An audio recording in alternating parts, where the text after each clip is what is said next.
شب بارات میں بزرگوں نے عبادت کرنے کا کیا طریقہ بتایا ہے، ارشاد فرمانا۔ مفتاح الجنان میں مرقوم ہے کہ جو شخص شعبان المعظم کی 14ویں تاریخ کو آفتاب ڈوبنے کے قریب یعنی ڈوبنے سے کچھ پہلے 40 مرتبہ لا حول ولا قوت الا باللہ العلی العظیم اور 100 مرتبہ درود شریف پڑھے گا تو اللہ تعالیٰ اس کے 40 برس کے گناہ صغیرہ معاف کر دے گا اور 40 حوران بہشت اس کی خدمت کے لیے مقرر فرما دے گا۔ اور بعد نماز مغرب کے معمولات جو بزرگوں سے منقول ہیں وہ یہ ہیں کہ بعض اکابر اولیاء کرام رضی اللہ تعالیٰ عنہم سے منقول ہے کہ اس شب میں مغرب کی نماز کے بعد دنیاوی کلام کیے بغیر درازی عمر کی نیت سے 2 رکعت نماز نفل پڑھے، اس کے بعد 1 مرتبہ سورہ یاسین شریف پڑھے، اول آخر 11 بار درود شریف پڑھے، اس کے بعد 1 مرتبہ شب برات کی دعا پڑھے، پھر اللہ تعالیٰ سے دعا مانگے کہ نماز تلاوت کی برکت سے ہمیں عافیت کے ساتھ درازی عمر عطا فرمائے۔ دوسری بار اسی طرح بلاؤں اور مصیبتوں سے محفوظ رہنے کی نیت سے 2 رکعت نماز نفل پڑھے، اس کے بعد 1 مرتبہ سورہ یاسین شریف پڑھے اور اول و آخر 11 بار درود شریف پڑھے، اس کے بعد 1 بار شب برات کی دعا پڑھے اور اللہ تعالیٰ سے دعا کرے کہ نماز و تلاوت کی برکت سے سب بلائیں اور مصیبتیں ٹال دے اور عافیت ظاہری و باطنی نصیب ہو۔ تیسری بار بھی کشادگی رزق کی نیت سے 2 رکعت نماز نفل پڑھے، پھر 1 بار سورہ یاسین شریف پڑھے اور اول و آخر 11 بار درود شریف پڑھ کر 1 مرتبہ شب برات کی دعا پڑھے، پھر اللہ تعالی سے دعا مانگے کہ نماز و تلاوت کی برکت سے ہمیں کشادگی رزق بخشے اور کسی کا محتاج نہ کرے اور غنائے ظاہری و باطنی سے مالا مال کرے، اور 8 رکعت 2 کر کے ہر رکعت میں الحمد کے بعد 15 بار سورہ اخلاص پڑھ کر نماز پوری کرے، گناہوں سے پاک و صاف ہوگا، دعائیں قبول ہوں گی، ثواب عظیم ہوگا۔ پھر 12 رکعت 2 کر کے ہر رکعت میں الحمد کے بعد 10 بار سورہ اخلاص پڑھ کر نماز پوری کرے، پھر 10 بار کلمہ توحید، 10 بار کلمہ تمجید، 10 بار درود شریف پڑھے اور اس کے بعد 14 رکعت 2 کر کے ہر رکعت میں الحمد کے بعد جو سورہ چاہے پڑھے، جو بھی دعا مانگے انشاءاللہ قبول ہوگی۔ سورہ یاسین کی تلاوت شب برات میں کم از کم 3 بار کرے اور درازی عمر، رزق کی کشادگی اور دفع امراض و بلیات کے لیے دعا کرے۔ اور اگر کسی کو سورہ یاسین نہ یاد ہو یا دیکھ کر بھی نہ پڑھ سکے تو 21 بار قل اللہ شریف سورہ یاسین کی جگہ پڑھے اور اس کے بعد دعا مانگے، پھر اس کے بعد رات میں نوافل اور تلاوت، درود، کلمہ وغیرہ جو بھی ہو سکے اپنے جب تک جگتا رہے اپنی طاقت و استطاعت کے مطابق پڑھتا رہے کہ یہ رات عبادت اور ریاضت کی ہے۔ جو لوگ اس رات میں شور شرابہ کرتے ہیں، پٹاخے چھوڑاتے ہیں اور خرافات کرتے ہیں، وہ بہت بڑی تاریکی اور اندھیرے میں ہیں۔ اللہ تعالیٰ انہیں سمجھ عطا فرمائے کہ اس مبارک رات میں اللہ تعالیٰ کا فضل و کرم حاصل کریں اور خرافات سے بچیں۔ آمین بجاہ سید المرسلین وصلی اللہ تعالیٰ علی خیر خلقہ محمد وآلہ وصحبہ۔ حضرت کی بارگاہ میں سوال عرض ہے کہ شعبان کے مہینے میں جو لوگ ہر سال قبروں پر مٹی ڈالتے ہیں تو ان کا یہ عمل کیسا ہے، وضاحت فرما دیں۔ یہاں پر 2 صورتیں ہیں۔ ایک صورت تو یہ ہے کہ قبر کھل گئی ہے، دھنس گئی ہے اور ہڈی وغیرہ ظاہر ہو گئی ہیں، تو ایسی صورت میں تو مٹی ڈالنا اور مٹی ڈال کر قبر کو بند کر دینا، قبر کو بنا دینا، یہ جائز ہی نہیں بلکہ لازم اور واجب ہے۔ اعلیٰ حضرت امام اہل سنت علیہ رحمہ اسی صورت کو بیان کرتے ہوئے فرماتے ہیں کہ اس صورت میں اسے مٹی دینا فقط جائز ہی نہیں بلکہ واجب ہے کہ ستر مسلم لازم ہے۔ فتاوی رضویہ قدیم جلد نمبر 4 صفحہ نمبر 101۔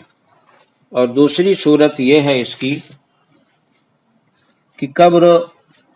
برسات وغیرہ میں مٹی بہہ جاتی ہے اور یا بکھر جاتی ہے اور قبر کا نشان مٹ جاتا ہے، تو اس طرح سے اگر قبر کی مٹی اکٹھا کر کے اور پھر قبر پر ڈال دی جائے تاکہ اس طرح سے نشان باقی رہے اور ہم پہچان لیں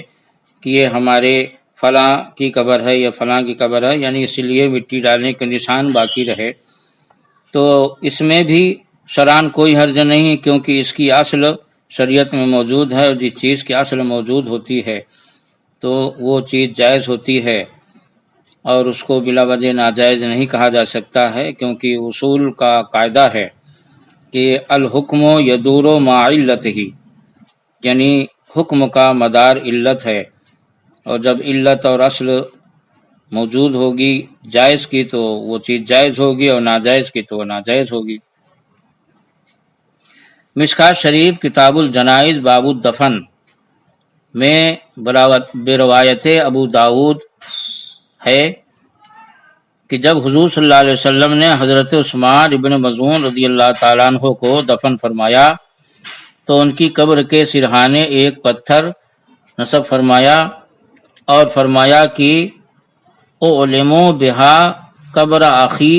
وادفن الیہ من مات من اہلی، ہم اس کے ذریعے اپنے بھائی کی قبر کا نشان لگا لیں گے اور اسی جگہ اپنی اہل بیت کے مردوں کو دفن کریں گے۔ مشکوٰۃ شریف کتاب الجنائز باب دفن المیت فصل ثانی صفحہ نمبر 149 پر یہ حدیث شریف موجود ہے، جس سے صاف ظاہر ہے کہ قبر کا نشان باقی رکھنے کے لیے اگر اس پر کنکر رکھ دے یا پتھر رکھ دے یا مٹی ہی کو سمیٹ کر پھر چڑھا دے تاکہ نشان باقی رہے تو اس میں شرعاً کوئی حرج نہیں۔ حضرت کی بارگاہ میں سوال عرض ہے کہ شب برات میں بعض جگہوں پر نفل نماز جماعت کے ساتھ لوگ ادا کرتے ہیں، تو ایسا کرنا کیسا ہے، وضاحت فرما دیں۔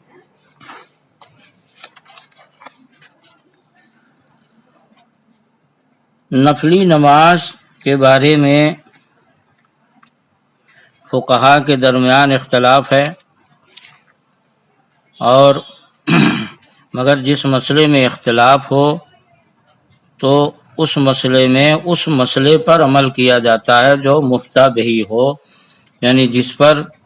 اصحاب ترجیح اور ارباب افتاء نے فتویٰ دیا ہو، اس کے مطابق عمل اور فتویٰ واجب ہے۔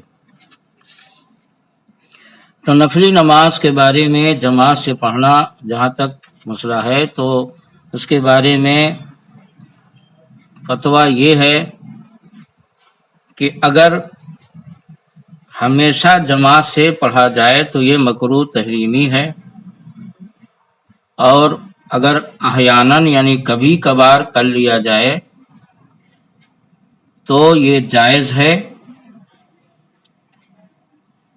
مگر مکروہ تنزیہی ہے۔ مکروہ تنزیہی کا مطلب یہ ہے کہ جائز ہے، بہتر نہیں۔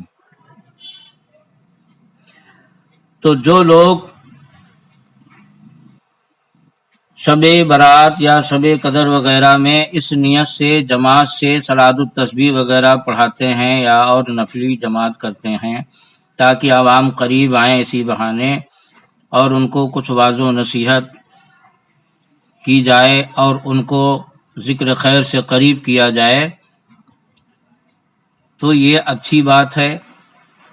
اور ایک مستحب کے لیے جماعت سے روکنا اور اس پر سختی کرنا کسی طرح جائز نہیں۔ جو لوگ سختی کے ساتھ شب قدر اور شب برات میں صلاۃ التسبیح وغیرہ کی جماعت سے روکتے ہیں وہ غلطی پر ہیں، انہیں چاہیے کہ وہ علم حاصل کریں۔ اصل میں بہار شریعت میں مکروہ تحریمی لکھا ہوا ہے، تو جن لوگوں کی رسائی صرف بہار شریعت ہی تک ہے، اس سے آگے نہیں ہے، تو ان کو دھوکہ لگتا ہے اور وہ بہار شریعت پڑھ کے اچھل پڑتے ہیں۔ انہیں چاہیے کہ بہار شریعت میں جس کتاب کا حوالہ دیا گیا اس کتاب کی طرف مراجعات کریں، اور مراجعات کر کے اور پھر اس میں پوری عبارت آگے اور پیچھے سیاق و سباق دیکھیں اور اس کے بعد پھر فیصلہ کریں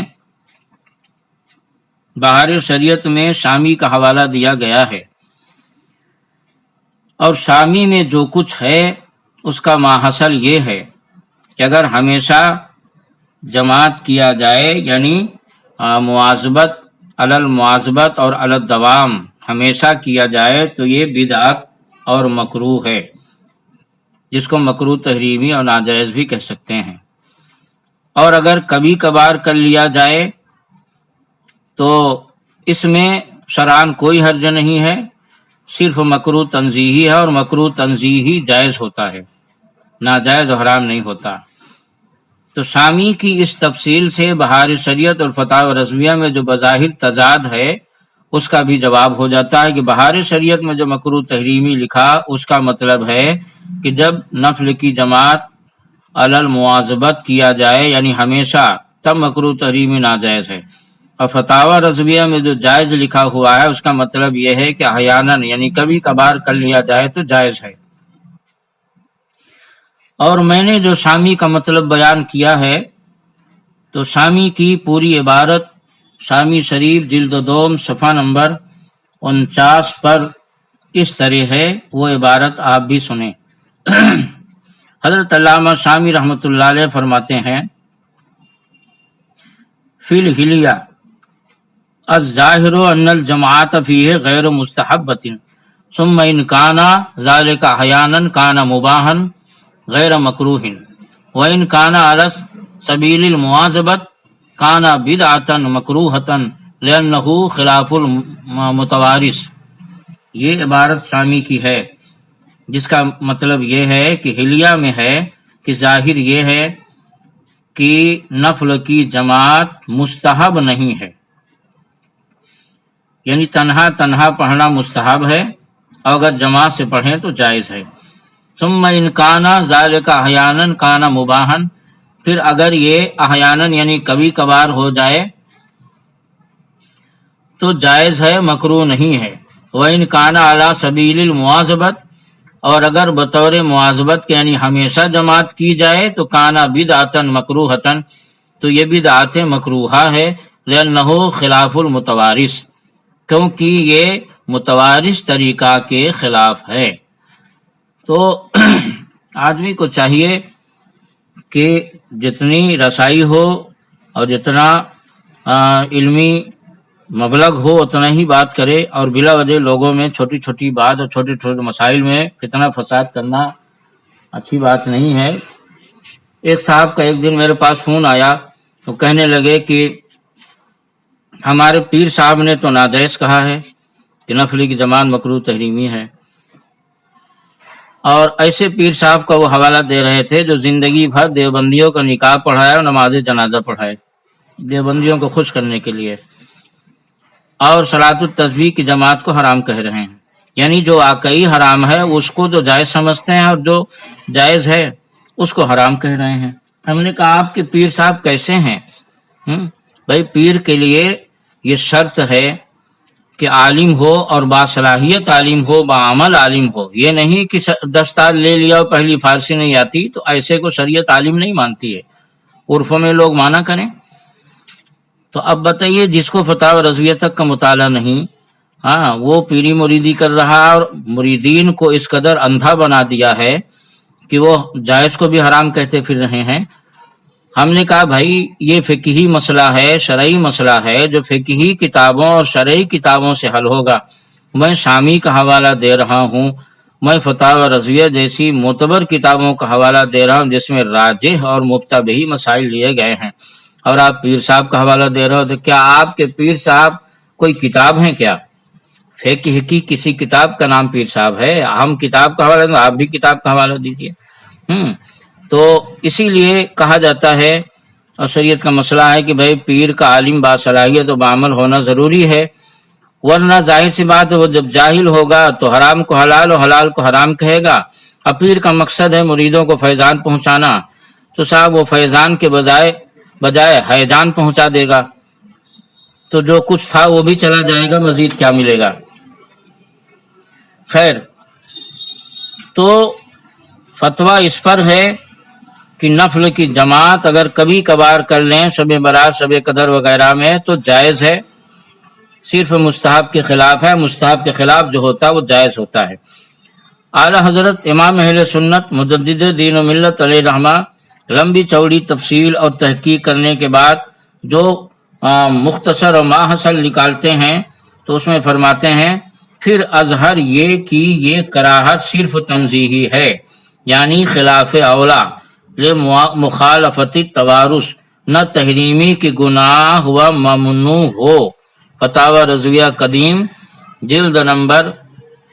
3 صفحہ نمبر 464۔ تو اس عبارت سے بالکل صاف جائز ہے کہ احیاناً، اور آگے پھر اعلیٰ حضرت نے شامی کی عبارت نقل کی اور اس میں یہی فیصلہ فرمایا کہ کبھی کبھار جماعت کر لینا جائز ہے، ہاں اگر ہمیشہ کرتا ہے تو یہ بدعت مکروہہ ہے، اس سے بچنے کا حکم ہے۔ اور بہار شریعت کی عبارت جو مکروہ تحریمی ہے وہ مواظبت پر محمول ہے، اس پر قرینہ بھی موجود ہے، کیونکہ اسی کے آگے صدر الشریعہ نے جہاں پر مکروہ تحریمی فرمایا اسی کے آگے فرماتے ہیں اجلۂ اکابر اولیاء سے باسناد صحیحہ ثابت ہے کہ نفل کی جماعت کرتے تھے، لہذا جو لوگ نفل کی جماعت کریں جو ہے تو مخصوص راتوں میں ان پر غلو یعنی سختی نہ کی جائے۔ تو یہ عجیب معاملہ ہے کہ صاحب مکروہ تحریمی دیکھ لیتے ہیں اور اس کے آگے جو لکھا ہوا ہے کہ سختی نہ کی جائے تو اس کو نہیں دیکھتے ہیں۔ خلاصہ یہ کہ اگر کوئی تنہا پڑھتا ہے تو یہ بہتر ہے، اس میں کوئی حرج نہیں ہے، اور اگر جماعت سے کوئی پڑھتا ہے تو یہ بہتر نہیں مگر یہ بھی جائز ہے۔ اس لیے نہ جماعت والے ان پر سختی کریں اور نہ جو تنہا پڑھتے ہیں وہ جماعت والوں پر سختی کریں، اور ہمارے اکابر اور مشائخ اسی پر ہیں۔ فتاوی برکاتیہ میں فقیہ ملت نے یہی لکھا جو میں نے سنایا، فتاوی فقیہ ملت میں یہی ہے، اور حضور تاج الشریعہ علیہ رحمہ کی نگرانی میں فتاوی مرکزی دارالافتاء سے جو فتویٰ شائع ہوا ہے، فتاوی کی ایک جلد جس کا نام ہے فتاوی مرکزی دارالافتاء بریلی شریف، جس میں تاج الشریعہ علیہ رحمہ کی تصدیق بھی ہے، تو اس کے صفحہ نمبر 356 پر بھی شب قدر اور شب برات وغیرہ میں احیاناً یعنی کبھی کبھی جماعت کے ساتھ نماز پڑھنے کو جائز لکھا ہوا ہے۔ لہذا میرے بھائی یہ مسئلہ ایسا نہیں ہے کہ اس میں سختی کی جائے، اگر کوئی جماعت سے نہیں پڑھتا تنہا پڑھتا ہے تو اس میں بھی کوئی حرج نہیں، کوئی جماعت سے پڑھتا ہے تو اس میں بھی کوئی حرج نہیں، دونوں ایک دوسرے پر سختی نہ کریں۔ اللہ رسول کا ذکر عوام۔ حضور کی بارگاہ میں سوال عرض ہے کہ جس قبرستان میں سنی وہابی دیوبندی سب دفن ہو تو اس قبرستان میں جب جائیں تو وہاں پر ایصال ثواب کیسے کریں، اس کی وضاحت فرما دیں۔ اس کے لیے شامی شریف میں ایک جزیہ ہے کہ اگر جنازہ کافر اور مومن دونوں کا خلط ملط ہو جائے یا مل جائے اور پتہ نہ چلے کہ کون مومن ہے کون کافر ہے، اب ایسی صورت میں مومن جنازوں پر نماز پڑھنا فرض کفایہ بھی ہے اور پتہ بھی نہیں چل رہا، تو اب کیا کیا جائے؟ تو حضرت علامہ شامی رحمۃ اللہ علیہ نے اس کا فیصلہ یہ کیا ہے کہ دونوں کو سامنے رکھ کر اور مومن کی نیت سے نماز پڑھی جائے۔ حضرت علامہ شامی رحمۃ اللہ علیہ کی عبارت اس طرح ہے کہ یصلی ویقصد المسلمین لأنہ ان عجز عن التعین لا یعجز عن القصد۔ شامی شریف جلد نمبر 3 صفحہ نمبر 93-94 باب صلاۃ الجنائز۔ اس عبارت سے معلوم ہوا کہ جہاں پر ایسی صورت ہو وہاں پر نیت کا اعتبار ہوگا، لہذا جس قبرستان میں پرانے قبرستان ہیں وہاں پر ایسا ہے کہ وہاں ہر فرقے کے لوگ مدفون ہیں، اور ظاہر سی بات ہے کہ مرتد کے لیے ایصال ثواب جائز نہیں، تو ایسی صورت میں وہاں پر جائے تو جو مومنین مومنات وہاں مدفون ہیں ان کی نیت سے ایصال ثواب کرے، اور زبان سے جب کہے تو اس طرح کہے کہ اللہ اس قبرستان میں جتنے مسلمین مسلمات مومنین مومنات مدفون ہیں، اور ان کو اس کا ثواب پہنچے، تو اس طرح میں کوئی حرج نہیں ہے۔ اور جو بدعقیدے اور مرتد ہیں، وہ جب آپ مومنین مومنات کی قید لگا دیں گے تو وہ اپنے آپ نکل جائیں گے۔ حضور کی بارگاہ میں سوال عرض ہے کہ شعبان المعظم کے مہینے میں عورتیں جو عرفہ کرتی ہیں تو حضور ارشاد فرمائے کہ اس کا کیا مطلب ہے؟ عورتوں کے نزدیک عرفہ کا مطلب یہ ہوتا ہے کہ اگر کوئی شخص قبل شب برات خواہ ایک دن پہلے یا 10 ماہ پہلے مر جاتا ہے تو اس کے لیے آنے والے اس شب برات سے ایک رات پہلے ہی الگ سے اس کے نام سے فاتحہ دلاتی ہیں اور اسے عرفہ کا نام دیتی ہیں۔ پھر شب برات میں ماں اس میت کے تمام روحوں کے نام عام فاتحہ دلاتی ہیں، اور شب برات سے ایک رات قبل اس میت کا فاتحہ دلانا، جیسا کہ مجھے معلوم ہوا لوگوں سے، وہ لازم اور ضروری سمجھتی ہیں۔ اس رات میں بھی وہ تمام لوازمات تیار کیے جاتے ہیں جو شب برات میں تیار کیے جاتے ہیں۔ یہ عرفہ کا مطلب ہے عورتوں کے اعتبار سے۔ اس کا حکم فون پر بار بار پوچھا گیا مجھ سے، اور واٹس ایپ پہ بھی کئی بار جواب دیا گیا ہے۔ اس کا حکم یہ ہے کہ فاتحہ کے لیے شریعت میں کوئی وقت مقرر اور متعین نہیں ہے۔ جو لوگ تیجا، 40واں، 10واں، 20واں وغیرہ مقرر کرتے ہیں وہ صرف اپنی آسانی کے لیے، تاکہ اس تاریخ پر اصالِ ثواب یاد آ جائے، تو یہ تخصیصات عرفیہ ہیں، تخصیصات شرعیہ نہیں ہیں، لہذا ان کو لازم اور ضروری شرعاً نہیں سمجھنا چاہیے۔ اگر کوئی سمجھتا ہے تو یہ اس کی جہالت ہے، مگر اس کی جہالت سے اصالِ ثواب ناجائز نہیں ہو جائے گا۔ خلاصہ یہ کہ فاتحہ چاہے شب برات سے ایک رات پہلے دلائے، چاہے 2 رات پہلے دلائے، چاہے 10 رات پہلے دلائے، جب چاہے فاتحہ دلائے، لیکن اس کو یہ سمجھنا کہ 1 رات پہلے دلانا چاہیے اور اکیلے اسی کا نام دلانا چاہیے اور یہ ضروری اور لازم ہے، یہ محض جہالت اور غلط ہے۔ نفس فاتحہ کسی دن بھی دلا سکتے ہیں، اور اس کو باقاعدہ عرفہ کا نام دینا اور اس کو لازم اور ضروری سمجھنا یہ بلا اصل اور جہالت ہے۔ ایسا عقیدہ رکھنے سے پرہیز کرنا لازم ہے۔ اور یہ بھی سننے میں آیا بعض لوگوں سے کہ جب شب برات میں سب کی فاتحہ دلاتی ہیں تو کہتی ہیں کہ مردے ملتے ہیں لہذا سب کو ملا رہی ہوں۔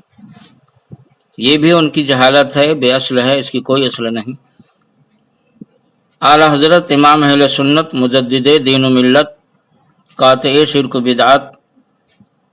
میرے آقائے نعمت علیہ رحمہ فرماتے ہیں کہ عرفہ تک یا بعد تک اگر الگ ہمیشہ فاتحہ دلائیں تو حرج نہیں، شامل نہیں تو حرج نہیں۔ یہ سمجھنا کہ عرفہ تک الگ کا حکم ہے پھر شامل کا، یہ غلط و جہالت ہے۔ فتاوی رضویہ قدیم جلد نمبر 4 صفحہ نمبر 213۔ اس عبارت کا یہی مطلب ہے کہ فاتحہ جب چاہے دلائیں، کسی مخصوص تاریخ میں اس کو ضروری نہ سمجھیں۔